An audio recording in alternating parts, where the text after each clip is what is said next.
lunar, vulgarmente.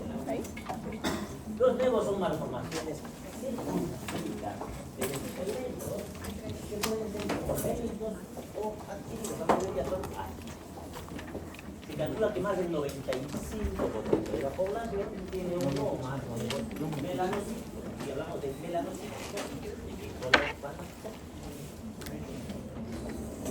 La importancia de la evaluación correcta del nevo en el diagnóstico diferencial del melanoma maligno. ¿Por qué? Porque algunos de estos no van a ser simples nevos, algunos pueden llegar a ser un melanoma. Estamos hablando de melanoma, ¿de qué estamos hablando? Todos los mismos.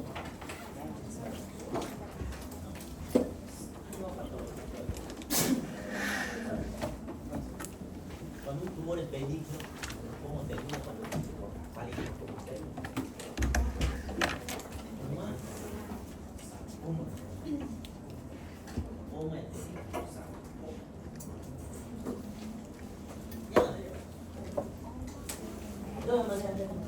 Y eso puede ya hizo metaplasia y la displasia no hay mucha distancia. ¿Qué parámetros clínicos tenemos que evaluar cuando hagamos nuestro examen físico? Porque si sospechamos, ya derivaremos al dermatólogo. El dermatólogo tendrá que hacer una biopsia, la biopsia se verá en la placa, que puede ser una. Ahí tenemos el ABCDE que vamos a usar para evaluar cada uno de estos. A de asimetría, que significa que sea asimétrico un nevo. Que uno sea igual aparte de la otra. Vamos a dividir al nevo en dos. De un lado tiene que ser similar. Bordes irregulares, que no sea un rectángulo o un óvalo. Espiculado, es un espiculado que vamos a ver que tenemos varias. Espículas, que son las espículas, como puntas, como estrella. Color variado, que no todo el nevo tenga el mismo color, alguna parte del nevo tenga algún otro color. Diámetro modificado significa que este nevo no se va a quedar igual todo el tiempo, en algún momento va a comenzar a crecer. Por eso que los dermatólogos le sacan fotos a todos los nevos del cuerpo, ahí ven dónde está cada uno y los van midiendo. ¿Para qué? Si crece de una consulta a la otra en 6 meses, en un año, pues ya es un criterio de que pueda ser un melanoma y por tanto tiene que hacer su biopsia. Elevación en parte de la lesión, que en vez de ser plano, esté sobrelevantado, una parte de ese más levantado que la otra. El control de los nevos debe ser realizado por el dermatólogo 2 veces al año. Entonces, cada 6 meses deberías evaluar antes y después del verano. ¿Por qué el verano? Porque ¿qué tiene que ver el Wilson? ¿Qué tiene que ver con el verano? ¿Qué son células de qué son? ¿Células de color? Y los melanocitos, ¿ante qué reaccionan? Ante la extinción del sol. ¿Cuál exactamente el espectro? Pero, a ver, entonces estamos viendo la figura asimétrica. Fíjense, ese nevo no es igual. Una parte del nevo es de una forma y el otro es de otra. Color, forma. Bordes, fíjense, los bordes son irregulares. El color no es el mismo. Y el diámetro no hay como comparar, pero ese nevo ha crecido, no era igual hace 6 meses. Entonces, cuando vean eso, reportan en la historia y no se ponen en la intentar cuando son médicos generales, porque el médico general no puede hacer, no tiene la capacidad de hacer una biopsia, no debería hacer una biopsia. Salud. O podría hacerla, pero no le compete. Si algo sale mal, no puede preguntarse. ¿Por qué no ha seguido el protocolo? Siempre hablamos de protocolos. Todo tipo de protocolos nacionales. ¿Saben qué son los protocolos?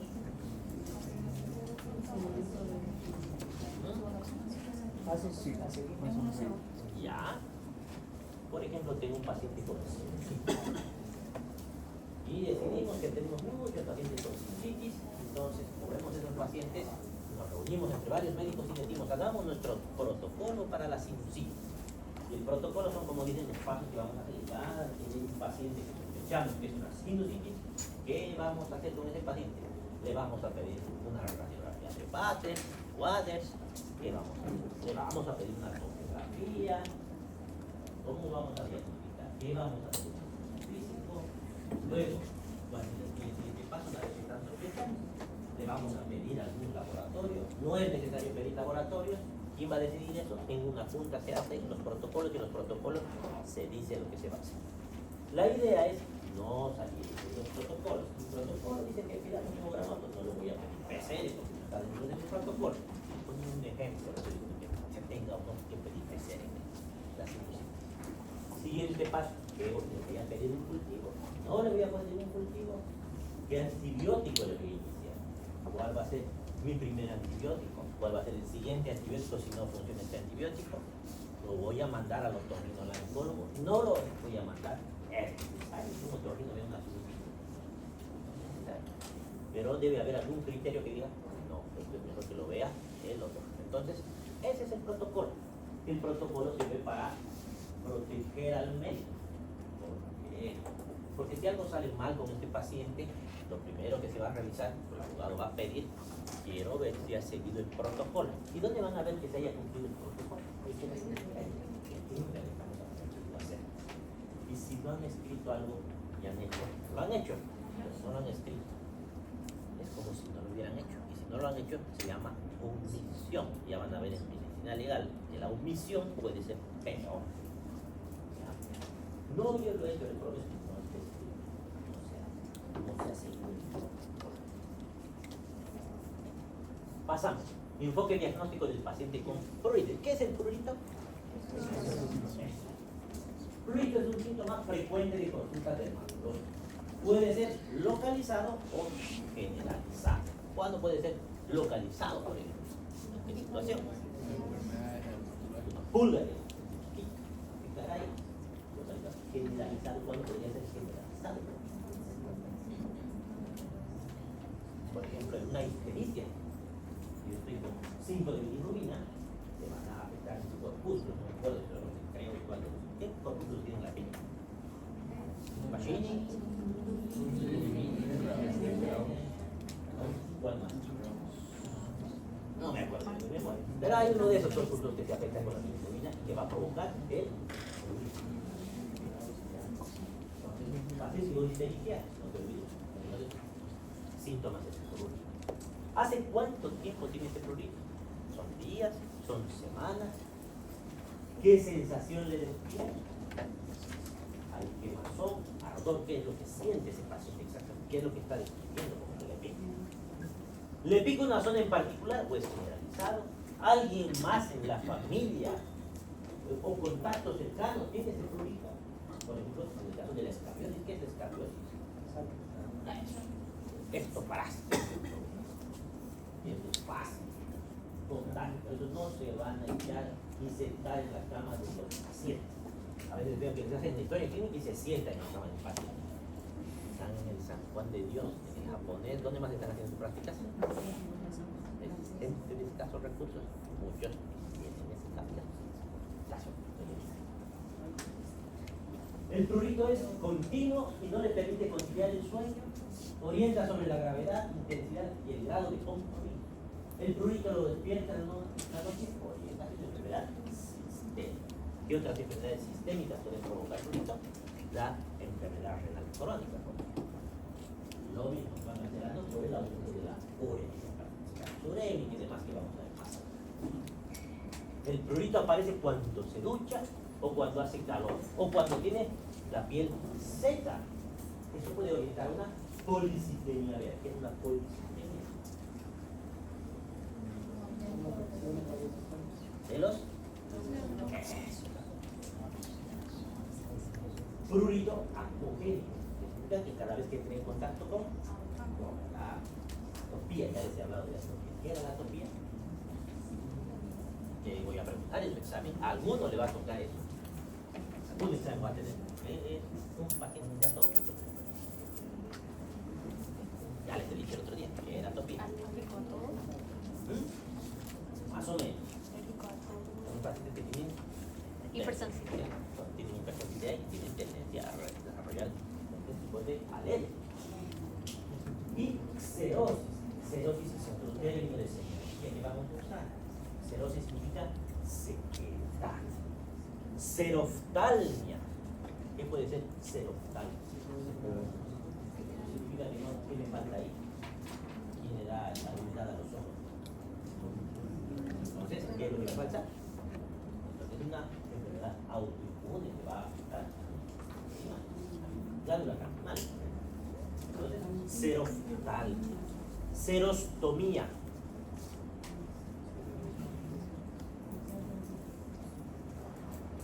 No se vio.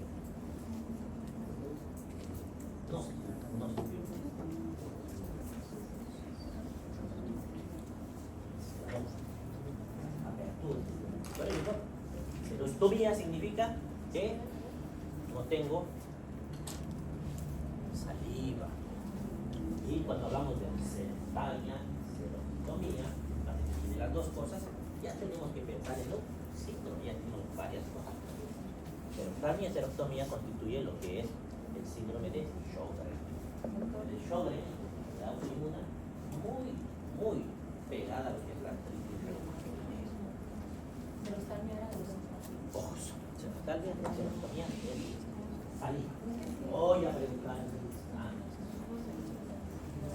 Está tomando derivados opiáceos. Farmacología, me imagino todavía no han llevado, pero han debido escuchar qué son los opiáceos. Como tal vez han escuchado su otro nombre, opioides. ¿No ven? ¿Qué son los opioides? ¿No? ¿Qué es eso? Del opio. Un ejemplo, el fentanil, pero no vamos a pillar fentanil tan fácilmente, necesita una receta de valor. ¿Qué cosa es más común encontrar? Morfina también es más complicado todavía. Pero eso no es del fentanil, ¿no? ¿Pero qué puede tomarse el paciente en la farmacia? La paciente está con una dismenorrea y se toma Sarazol, seguro, ¿qué debe ser? Para la tos, ¿qué opioide conoce? El salbutamol no es para la tos. La codeína es otro opioide. Entonces tenemos que tener cuáles son los opioides que pueden usar. Hay varias cosas que pueden hacer. Antipalúdicos. ¿Para qué son los antipalúdicos? ¿Qué otros nombres tiene el palúdico? ¿Quién produce el palúdico? ¿Quién es su agente etiológico?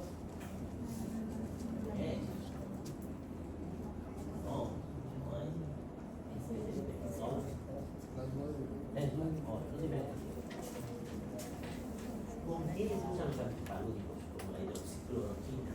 No solamente se usa para la malaria, en este caso se usan para otras cosas, se usan harto. Por ejemplo, para las enfermedades reumatológicas, porque son inmunomoduladores. Los pacientes con lupus, con artritis reumatoide, consumen hidroxicloroquina, que es un antipalúdico. ¿Qué puede provocar? Prurito igual. Fármacos que pueden generar colestasis. ¿Qué es colestasis? No tanto la vesícula, pero sí está metida por ahí en alguna situación. Y ya, mucho más. Para que te dio el colegio. ¿Qué es el colérico? Páncreas, ¿no? Páncreas de Wilson.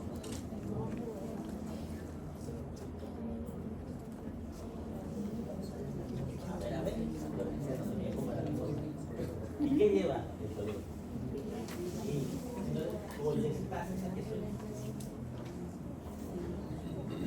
¿Qué es? Estas.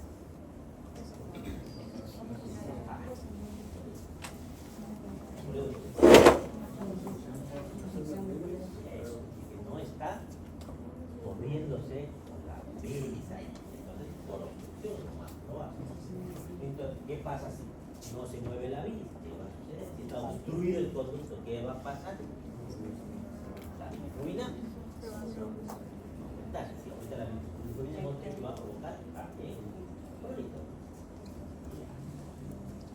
¿Hay antecedentes de atopía o de alergia? ¿Tiene alguna mascota en la casa? ¿Está en contacto con plantas? Porque todas estas cosas pueden provocar reacciones alérgicas y las reacciones alérgicas evidentemente producen prurito. Bueno, pasamos al siguiente tema que son los anexos cutáneos. ¿Cuáles son los anexos? ¿Qué más? Comenzamos con las uñas. Aquí siempre tengo reclamos en el examen. ¿Por qué tenemos que saber las uñas? Porque tienen que estar todo el cuerpo. No voy a ser un biólogo, todo, porque no solamente estamos viendo las uñas como tal, las uñas representan posibles patologías que probablemente las veamos en las uñas. Como una endocaritis infecciosa la puedo detectar viendo las uñas. Tiene que ver las uñas con un endocaritis, a ver más adelante qué es. Pueden ver. Modificaciones de la unidad unguial. ¿Qué puede modificarse? Puede haber una modificación en la configuración, en la superficie, en el color de esa uña, modificaciones de las uñas y de los tejidos periunguiales. Modificaciones en la configuración. Ahí tiene el primer término, anoniquia. Anoniquia significa que no hay uñas. Sus principales causas son congénitas del paciente. Nació sin el lecho, sin el núcleo de la uña. O adquirida por fármacos, algunos fármacos pueden destruir, como el metrotexato, líquen plano o algunos traumatismos, como el fútbol, tendrán eso. Onicoatrofia, ¿qué significa onicoatrofia? Desarrollo defectuoso de la uña que se presenta fina y pequeña, como está en la forma. Macroniquia, macro, uña grande. Lámina unguial más ancha que lo normal, con el lecho y matriz similarmente afectada. No he encontrado foto, he buscado. Imagínense la macroniquia. Traquioniquia. El ancho de la uña es más grande que el largo. Esta modificación puede ocurrir de forma aislada, que solamente la uña sea así, pero es más común encontrarla junto con un acortamiento de la falange terminal. ¿Pero qué se llama la última falange?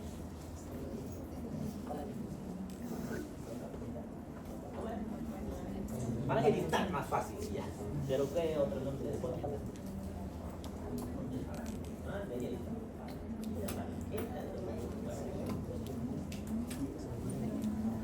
Doliconiquia.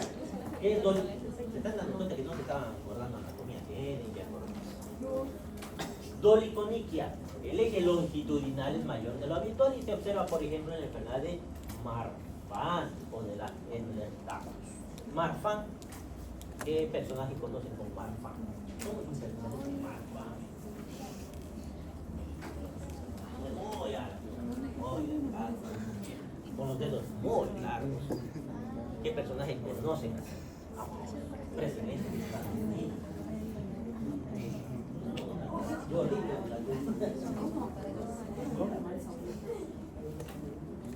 Franklin, tampoco era mal.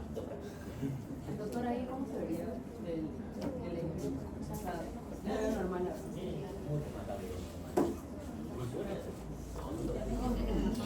Usted la tiene larga, que es diferente. La cosa es que la uña.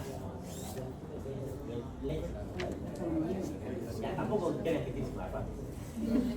¿Qué se llama el presidente que asesinaron de la barriga? Ese tenía. Ehlers-Danlos es una enfermedad de los cartílagos.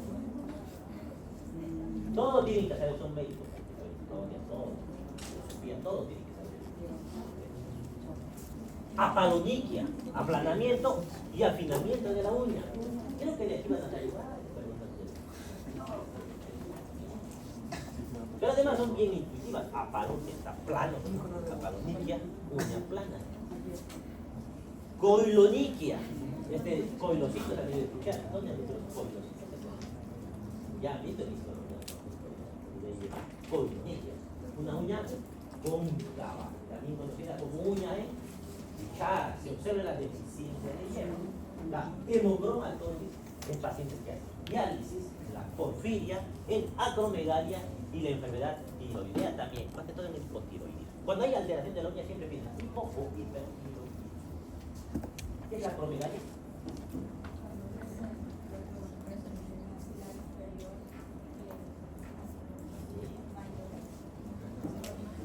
¿Quién es el culpable de que haya acromegalia?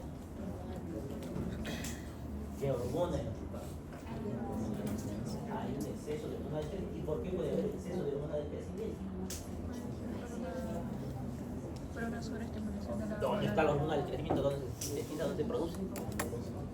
Ah, entonces, si tengo un paciente con acromegalia, ¿qué debe estar mal? ¿Ah? Bobby, ¿qué debería encontrar para que se produzca más como debería estar el hipófise? Tumor hipófise. No solamente me va a decir eso, tengo que ver otras cosas. Y si tengo un tumor en el hipófise, ¿qué otros problemas más tengo? ¿Qué está encima del hipófise? Vamos a recordar la anatomía de nuevo. Está justo por encima del hipófise. Ya no, está por ahí. Y se aprieta porque está creciendo el diagnóstico. ¿Qué le va a pasar a mi paciente? Siempre empieza a tutelizar, empieza a disminuir poco a poco. Entonces, vamos a ver mucho más adelante cuando evaluamos la cardiología, cómo va el bien. Entonces, los pacientes no se dan cuenta que tienen acromegalia. ¿Cómo se dan cuenta? Los familiares y los amigos. Como dice tu compañera, ¿a quién le da acromegalia? A los pacientes normalmente ya adultos.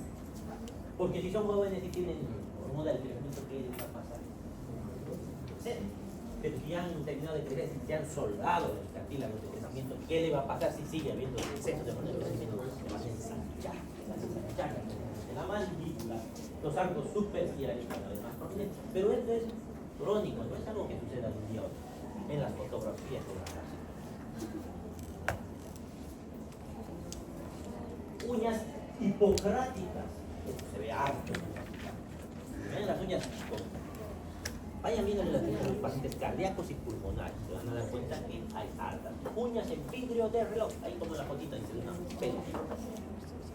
Y es el incremento de la convexidad. Su principal causa es la hipoxia crónica. ¿Quiénes hacen hipoxia crónica? Los pacientes, por ejemplo, con fibrosis pulmonar. Los pacientes con cardiopatías congénitas. ¿Por qué?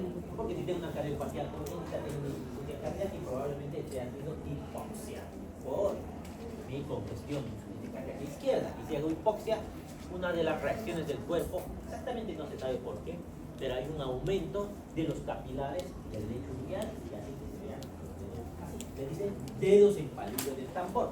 Ya, la uña como tal le decimos uñas hipocráticas. No, ellos no suelen hacer tanto problema pulmonar, más que todo hacen infecciones pulmonares. No sé que hayan hecho fibrosis pulmonar por el tratamiento, pero no es tanto. Ah, pero era por la fibrosis, no era por el lupus. Por la hipoxia.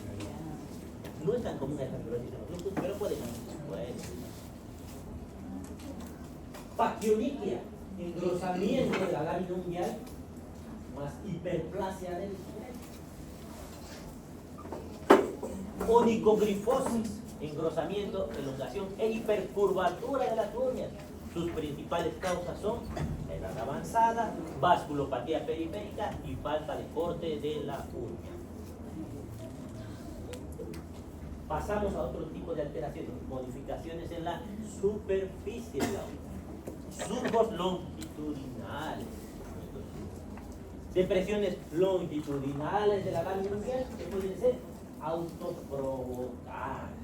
Alguna actividad que hacen están provocando. Onicorexis son estrías longitudinales con fisuras, o sin ellas se observan alteraciones vasculares periféricas y en los ancianos, parecida a la anterior. Surcos transversales de Beo, aquí los surcos están aquí, de forma transversal.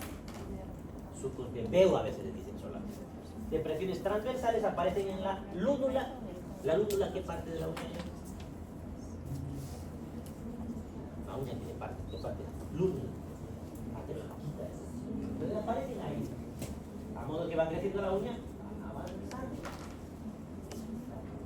Sus principales causas son fiebre en enfermedades graves, la eritrodermia y la deficiencia del zinc. Pues aparte que aparezcan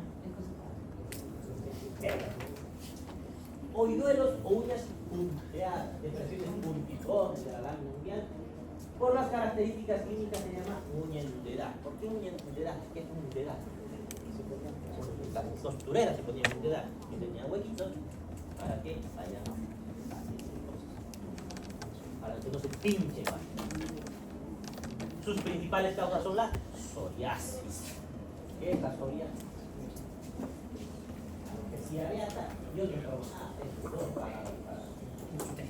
Psoriasis. Es una enfermedad autoinmune que afecta a la piel, que hace descamación de la piel en algunas zonas. Algunos de tus compañeros tienen psoriasis porque aparece de tanto en tanto. ¿Ya? Luego, alopecia, otro término que vamos a usar. ¿Qué es alopecia? La caída de pelo. Que hay diferentes tipos de caída de pelo, depende de quién. Bueno, pasamos a otro tipo de modificaciones. Modificaciones del color. Leuconiquia, todo lo que es leuco es. Leuco es blanco. Leuconiquia es uña blanca. Pigmentación blanca de la uña puede ser total, parcial, estriada o puntiforme. Sus principales causas son traumatismos, psoriasis, algunos fármacos, y son causas de leuconiquia aparente. ¿Qué significa que sea aparente? La uña no está blanca. Ya lo que está blanco es el leche. La anemia, pues se me va a ver blanca. La cirrosis. ¿Qué es la cirrosis?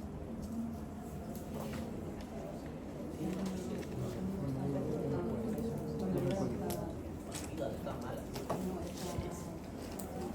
Es la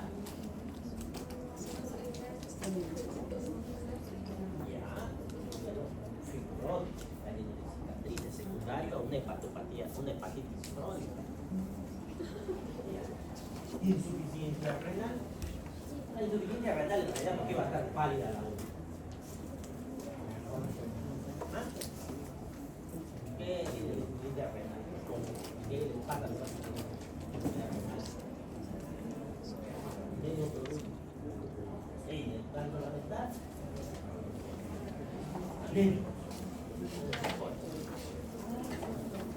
Melanoniquia, pigmentación negra, total o parcial de la lámina ungueal por aumento de la melanina. Son causas de melanoniquia parcial, los tenemos que están justo debajo de la uña, la enfermedad de Peutz-Jeghers, traumatismos mínimos repetidos, los hematomas subciliares de la melanoniquia total, la racial, la medicamentosa, el melanoma y la enfermedad de Addison. Del Addison sí le voy a preguntar porque es más común. Pero el Addison, si quiere el Addison, ya les preguntaba la salud. Y me han respondido. La enfermedad de Addison, ¿qué era? ¿Qué está mal en la suprarrenal. Estamos hablando de una insuficiencia suprarrenal que termina provocando más producción de síndrome de uñas amarillas, coloración amarilla de las uñas que puede observarse en los pacientes con EPOC. ¿Qué era el EPOC?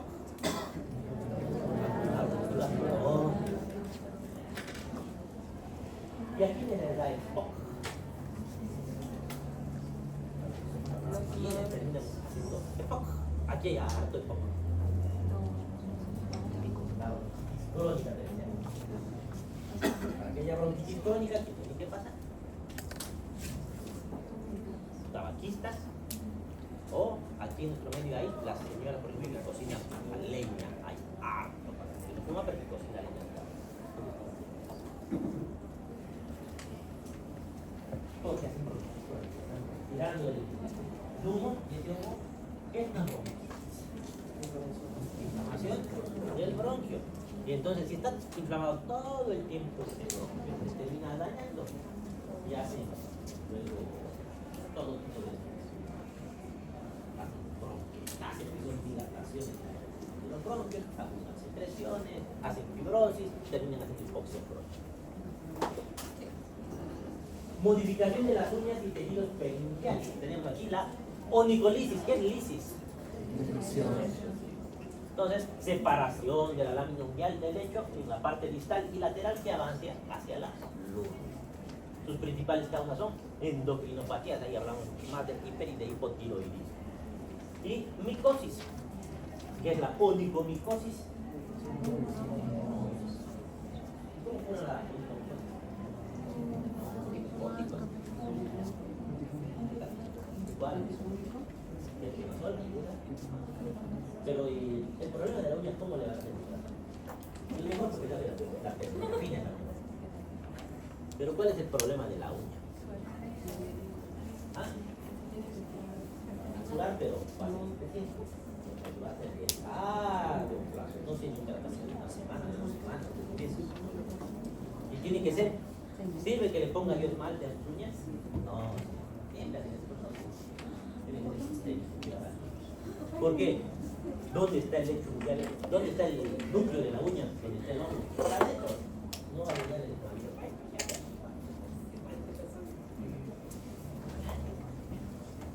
Onicomadesis, desprendimiento de la uña por la parte proximal y posterior caída, a diferencia del otro que era por la parte distal, así próxima.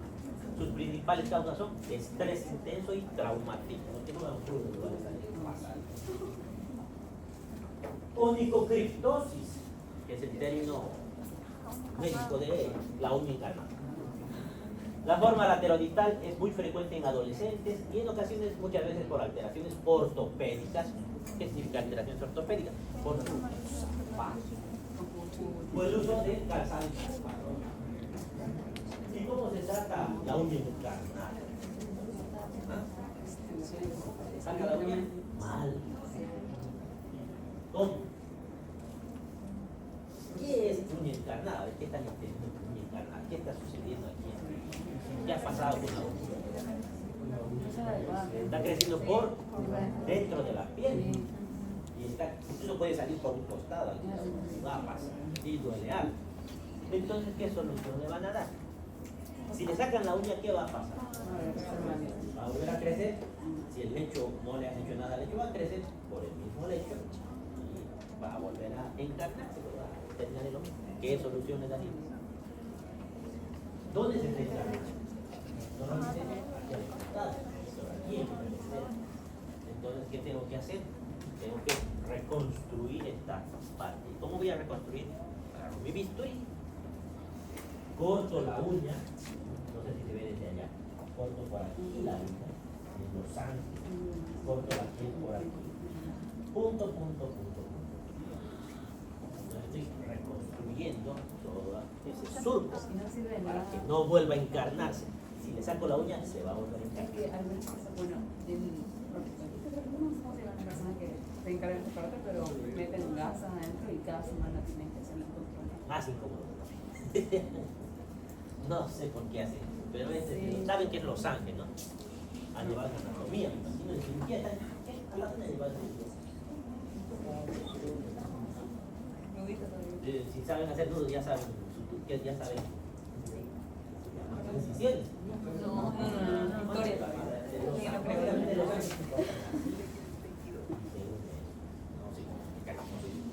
¿Lance? Los Ángeles.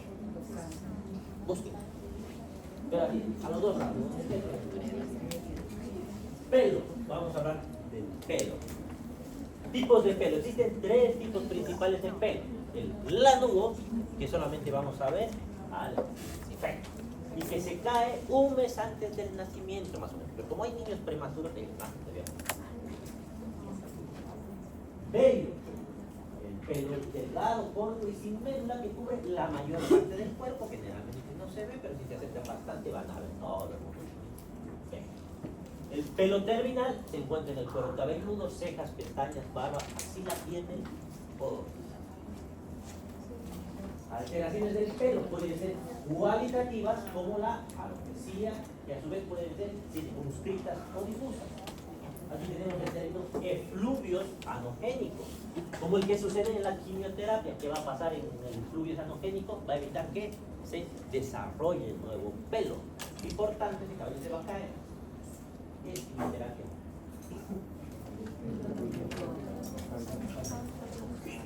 ¿Para qué enfermedad se usa la quimioterapia?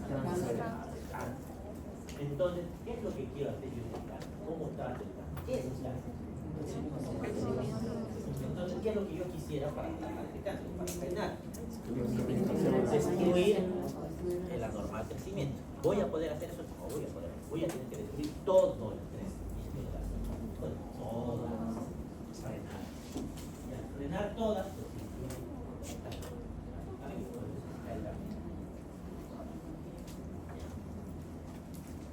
efluvios telogénicos. Ocurre 3 meses después de las causas que lo originan.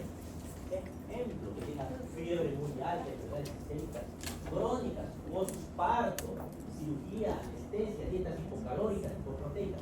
Pónganse lo que se ha visto harto en el caso de COVID. Han estado con COVID, 3 meses después que ya ni se acordaban de su COVID, empezó a caerse a muchas personas. Este es el motivo. La asociación de alopecia difusa de patrón masculino en una mujer y la presencia de hirsutismo hace sospechar en un síndrome hiperandrogénico, lo que me dice que es infantil. Creo que está más adelante para que pero ya les expliqué otra vez que era hirsutismo. Pregunta de examen. Ajá. Pero igual tienen vello las mujeres. En este caso no. Y entonces todo el pelo bello con un patrón masculino en las mujeres. Alopecia circunscrita se denomina también alopecia reata. Comprende la pérdida de pelos terminales de forma redondeada u oval en cualquier localización con inflamación escasa o nula que afecta a ambos sexos por igual. No solamente tiene el cabello, la barba, también hay. El hirsutismo representa la presencia de un exceso de crecimiento de pelos terminales en la mujer siguiendo un patrón masculino. Se detecta por la aparición del pelo terminal en la porción superior del espalda y la mitad superior del abdomen. Hipertricosis se utiliza para describir el aumento de pelo velloso independientemente de los andrógenos. No es un problema hormonal. Las anomalías cualitativas se expresan fundamentalmente en el tallo piloso.